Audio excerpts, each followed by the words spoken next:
Assalamualaikum warahmatullahi wabarakatuh.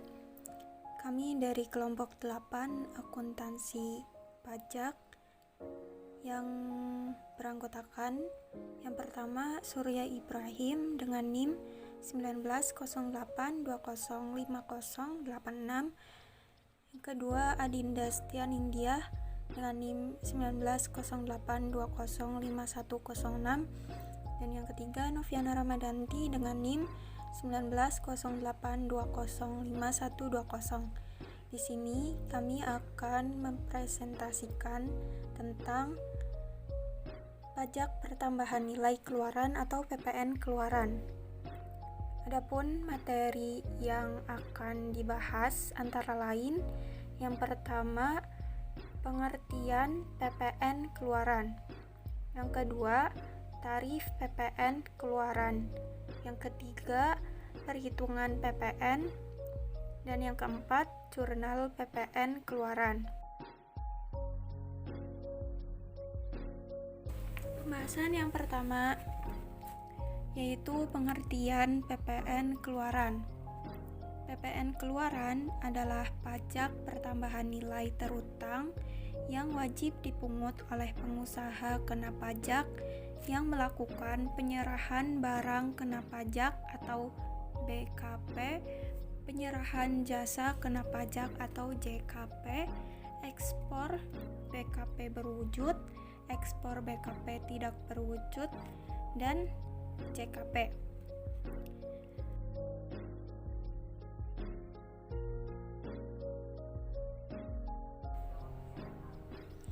Selanjutnya yaitu tarif PPN keluaran.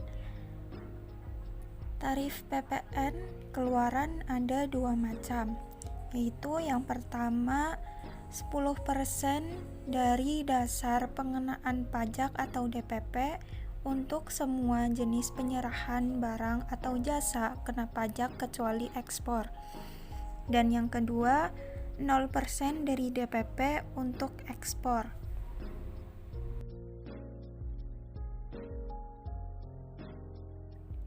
Pembahasan yang ketiga yaitu perhitungan PPN. Perhitungan PPN dibagi menjadi dua, yaitu metode langsung dan metode tidak langsung. Yang pertama metode langsung, yaitu penghitungan PPN dengan cara mengalihkan secara langsung tarif pajak pertambahan nilai dengan dasar pengenaan pajak. Hasil perkalian ini akan menghasilkan PPN masukan atau PPN keluaran. Misalnya, suatu produk dijual dengan harga jual sebesar 10 juta rupiah, maka besarnya PPN terutangnya adalah sebesar 10% dikali 10 juta rupiah sama dengan 1 juta rupiah. Perhitungan PPN. Selanjutnya tentang metode tidak langsung. Dengan cara mekanisme pengkreditan antara pajak masukan dan pajak keluaran. Apabila dalam masa pajak PPN keluaran lebih besar daripada PPN masukan, maka selisihnya merupakan PPN yang harus dibayar oleh pengusaha kena pajak.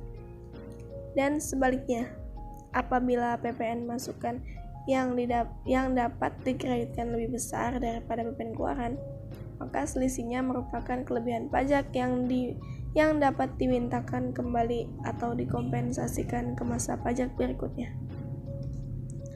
Selanjutnya yaitu contoh soal dari PPN metode tidak langsung.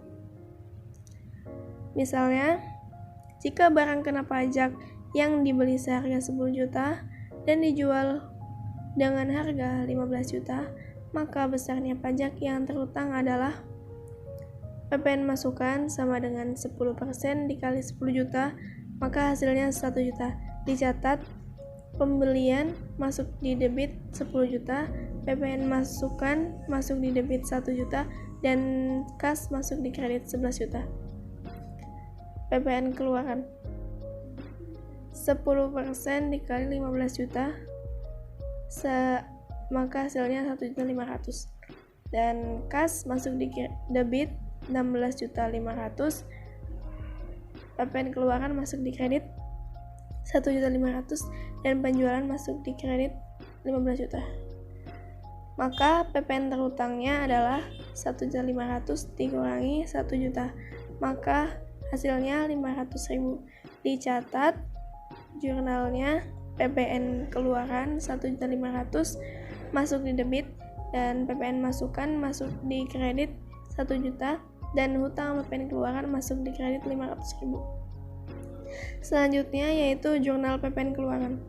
Yang pertama ada jurnal accrue PPN keluaran. Kas masuk di debit dan PPN keluaran masuk di kredit dan penjualan masuk di kredit. Selanjutnya ada jurnal payment PPN keluaran. Hutang PPN keluaran masuk di debit dan kas masuk di kredit. Ilustrasi soal. PT DEF melakukan penjualan ke PT Rosa dengan nilai penjualannya 900 juta, exclude PPN.